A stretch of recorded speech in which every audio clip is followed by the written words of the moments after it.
FOCAC 2024. Le président de la transition qui a quitté Bamako hier matin est arrivé aujourd'hui à Beijing, en Chine. Sur place, colonel Assimi Goïta prendra part au 9e forum sur la coopération sino-africaine. Également dans l'agenda présidentiel, des entretiens avec plusieurs dirigeants africains et la visite dans certaines entreprises chinoises. Envoyés spéciaux Ibrahima Traoré et Adaman Kamara. C'est en début d'après-midi, plus précisément à 14h05 en heure locale, que l'avion du président de la transition a atterri à l'aéroport international de Beijing.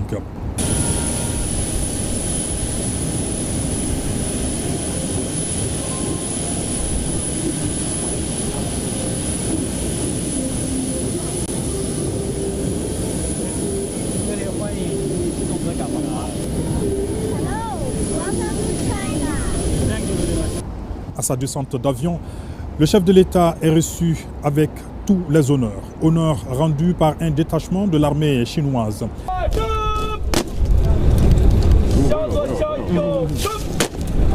Un cérémonial d'accueil avec également des enfants venus souhaiter la bienvenue au président Assimi Goïta.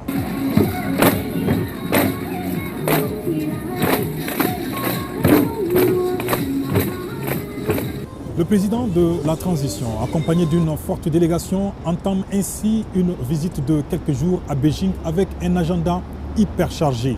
Dès demain lundi, il aura un tête-à-tête avec son homologue chinois. Une entrevue qui sera élargie aux délégations maliennes et chinoises. Occasion pour les deux parties de passer en revue la coopération bilatérale entre Bamako et Beijing dans tous les domaines. Colonel Assimi Goïta visitera aussi quelques entreprises chinoises, évoluant notamment dans les domaines de la sécurité et des technologies. Le chef de l'État prendra part également aux travaux du 9e forum sur la coopération sino-africaine qui s'ouvre à partir du 4 septembre. La rencontre réunira dirigeants chinois et africains autour du thème « Travaillons ensemble à la modernisation et construisons une communauté de destin sino-africain de haut niveau ». Le sommet adoptera 2 documents majeurs, une déclaration et un plan d'action pour les 3 prochaines années en vue de renforcer l'amitié et la coopération entre l'Afrique et l'Empire du Milieu. Il est prévu également la 8e conférence des entrepreneurs sino-africains et 4 réunions de haut niveau portant sur la gouvernance, l'industrialisation et la modernisation agricole, la paix et la sécurité. En marge du forum, le président de la transition aura aussi des entretiens avec plusieurs de ses homologues africains pour évoquer des sujets d'intérêt commun. Colonel Assimi Goïta portera notamment la voix et la vision de l'AES en sa qualité de président en exercice de la conférence des États du Sahel.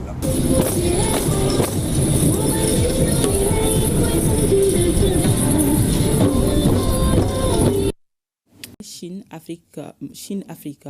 Le Mali et la Chine décident de porter à un niveau plus élevé et stratégique leur coopération bilatérale. Décision annoncée à l'issue d'un entretien entre le président Assimi Goïta et Xi Jinping ce matin à Beijing. Le président de la transition s'est entretenu également avec le président du comité permanent de l'Assemblée populaire nationale de Chine sur le renforcement des relations sino-maliennes dans divers domaines. Le récit de nos envoyés spéciaux Ibrahima Traoré, Adama Kamara et Sidiki Balou. Grand Palais du Peuple à Beijing.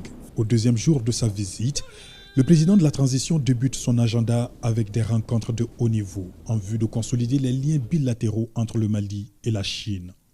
Colonel Assimi Goïta est reçu d'abord par son homologue Xi Jinping. Ici, une chaleureuse poignée de main chargée de symboles et de messages.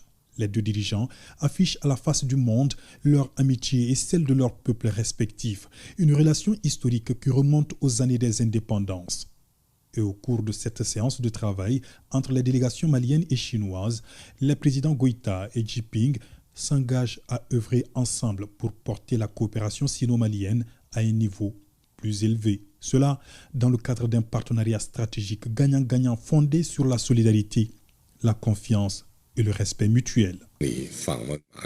Nos 2 pays ont publié un communiqué conjoint dans lequel ont été écrits pour la première fois les 8 principes de l'assistance étrangère de la Chine, qui préconisent le respect de la souveraineté nationale, le développement économique autonome et la non-ingérence dans les affaires intérieures d'autrui.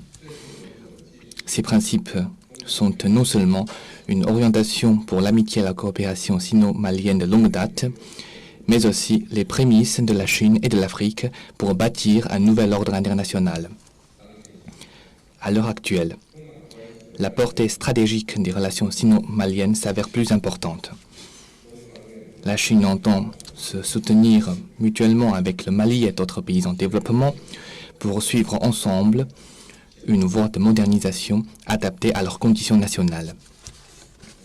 Je propose de porter les relations sino-maliennes au niveau de partenariat stratégique pour continuer de faire valoir l'amitié traditionnelle et d'écrire ensemble de nouveaux chapitres dans les annales de la solidarité et de la coopération sino-malienne. Colonel Assimi Goïta salue le soutien et l'engagement de la Chine aux côtés du Mali dans un contexte géopolitique international tendu et complexe. Le chef de l'État apprécie également les progrès réalisés ces dernières années dans le développement des relations sino-maliennes. Et je voudrais saluer et vous remercier tous les appuis multiformes dont le Mali a bénéficié sous votre leadership et dans plusieurs domaines tels que le domaine de la défense et sécurité, le domaine de la santé, l'agriculture, les infrastructures et surtout l'éducation. Monsieur le Président, nous partageons les mêmes principes et les mêmes valeurs que la République populaire de Chine, à savoir le respect de la souveraineté de nos États, la défense des intérêts de nos différents peuples, la non-ingérence dans les affaires intérieures et surtout le rejet des manipulations des questions liées aux droits de l'homme. Monsieur le Président, nous saluons votre décision d'élever le niveau de notre partenariat à un niveau stratégique. Et Monsieur le Président, par ma voix, le Mali adhère totalement au principe d'une Chine unique. Sur le plan sécuritaire au Mali, nous voudrions saluer la sincérité et surtout l'efficacité dans la coopération avec la partie chinoise. Comme vous le savez, Monsieur le Président, le Mali fait face au groupe terroriste depuis plus d'une décennie. Et malgré la présence des forces étrangères, au nombre de plus de 15 000, n'ont pas permis d'apporter la paix et la sécurité tant voulues par le peuple malien. Sur les grandes questions internationales, Maliens et Chinois affichent leur totale convergence de vues. Les deux parties soulignent la nécessité de renforcer ce lien solide afin de promouvoir la paix et le développement dans le monde. Tous ces sujets étaient également au centre des échanges entre le président de la transition et Zhao Liqi, président du comité permanent de l'Assemblée populaire nationale de Chine. Lui aussi se réjouit de cette confiance politique qui caractérise la coopération entre le Mali et la Chine. L'entrevue s'est poursuivie autour d'un déjeuner de travail, loin des micros et caméras.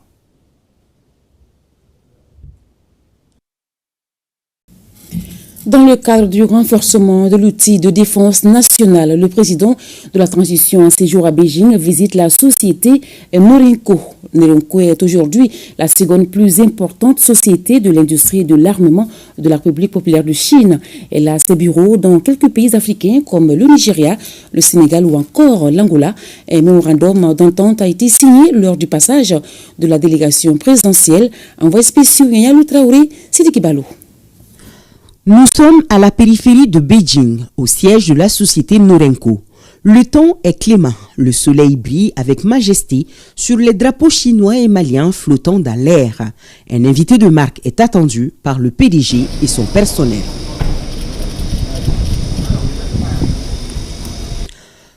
Le chef de l'État, le colonel Assimi Goïta, et sa délégation sont reçus avec tous les honneurs dus à leur rang. Oui, la société Norinco veut séduire ses invités du jour et pour cela, elle met tous ses atouts en avant dans une vidéo d'environ 30 minutes projetée devant l'assistance. On y voit les années de savoir-faire de la société en matière d'équipement militaire. La société Norinco est un fournisseur majeur de solutions d'équipement et de systèmes de défense. Rappelons que la sauvegarde de la souveraineté nationale est l'un des principes bien chers aux autorités de la transition. tout comme la sécurisation des personnes et de leurs biens. Et ce n'est pas tout, elles ont décidé de ramener la paix, quoi qu'il en coûte dans notre pays. Des défis majeurs qui peuvent se relever à travers une armée forte et bien équipée. C'est cet esprit qui a conduit le président de la transition, le colonel Assimi Goïta, à visiter les locaux de la société Norenco.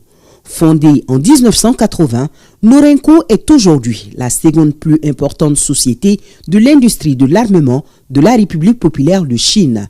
Elle a ses bureaux dans quelques pays africains comme le Nigeria, le Sénégal, le Maroc ou encore l'Angola.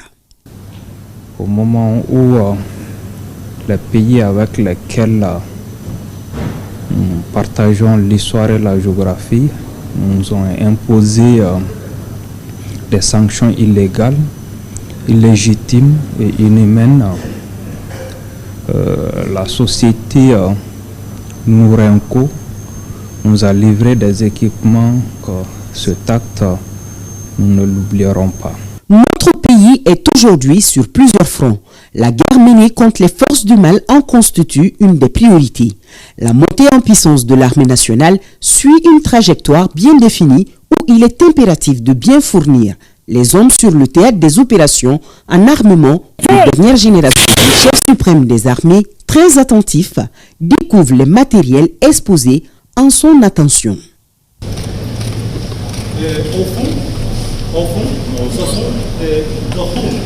Le chef de l'État, en compagnie de plusieurs membres du gouvernement, a suivi la visite, les exposés et explications. Le ministre de la Défense et des anciens combattants, le colonel Sadio Camara, présent lors de la dite visite, a été visiblement très réceptif aux propos.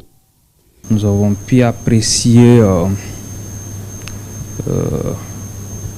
la technologie chinoise dans le domaine de l'armement, qui est une technologie qui est adaptée aux réalités et aux conditions d'exploitation du matériel. Et nous avons déjà pu expérimenter ces équipements sur le terrain qui nous ont permis de faire la différence sur le théâtre. Les questions de sécurité et de défense nationale sont pour l'heure primordiales pour les autorités de la transition. Convaincus de l'expérience Norenco, un mémorandum d'attente a été signé entre les deux parties. Aujourd'hui, nous avons conclu au nom de la République du Mali un contrat d'équipement majeur incluant la formation, l'entraînement et surtout le transfert de technologies dans certains domaines clés de la défense. En prenant congé de ses hôtes, le chef de l'État a laissé ses impressions dans le livre d'or de la société. Le PDG de l'entreprise chinoise Ganfeng Lithium annonce que la mine de lithium de Goulamina va ouvrir ses portes en novembre prochain. C'était à l'issue de son entretien avec le président de la transition à Beijing sur place. Colonel Assimi Goïta a reçu également le numéro 1 de la société Wankang qui entend investir au Mali dans la cimenterie. Le point de ses audiences avec nos envoyés spéciaux Ibrahima Traoré et Adama Kamara. Carnet d'audience du président de la transition à Beijing. Première personnalité reçue, le patron de la compagnie chinoise Ganfeng Lithium. L'entreprise exploite la toute première mine de lithium à Goulamina, dans la région de Bougouni. Elle devrait rapporter plus de 100 milliards de francs CFA par an au budget national. Le PDG du groupe est venu échanger avec le chef de l'État sur le démarrage imminent de la mine. Nous avons le très grand plaisir de pouvoir rencontrer Monsieur le Président ainsi que ses collaborateurs, Mesdames et Messieurs les ministres, à Pékin pour parler des investissements de Ganfeng sur Mali et plus particulièrement du projet Goulamina. Jusqu'à maintenant, le projet marche très bien, les choses se passent bien. On est déjà en train de rajuster et d'allonner une partie des équipements et l'inauguration est prévue pour le mois de novembre de cette année. Nous sommes ravis d'entendre Monsieur le Président qui explique qu'il s'agit d'un projet extrêmement important, stratégique pour le Mali et pour Ganfeng. Le président de la transition s'est entretenu aussi avec une délégation de l'entreprise Wankang, conduite par son PDG. La société entend investir au Mali dans la cimenterie. Un mémorandum d'entente sera signé dans ce sens bientôt à Bamako. Conformément à la stratégie de notre groupe, on a une planification de faire des investissements au Mali sur plusieurs domaines. Il y a le ciment, la céramique, le chaux et le ferrage. Le montant d'investissement est à peu près 500 millions de dollars. Maintenant, Mali, c'est un pays, on importe le ciment, mais on veut faire devenir Mali comme un pays fait exportation de ciment à l'extérieur. Monsieur le Président, il est vraiment content par rapport à nos investissements au Mali. Il nous accueille bien. Bientôt, notre PDG il va partir faire une visite de travail au Mali. À l'époque, on va signer un mémorandum d'entente. La Chine, à travers ses entreprises, entend s'imposer comme l'un des principaux partenaires économiques du Mali. Les autorités de la transition encouragent les investisseurs à suivre l'exemple de ces sociétés chinoises qui jouissent d'ailleurs d'une attention particulière au Mali.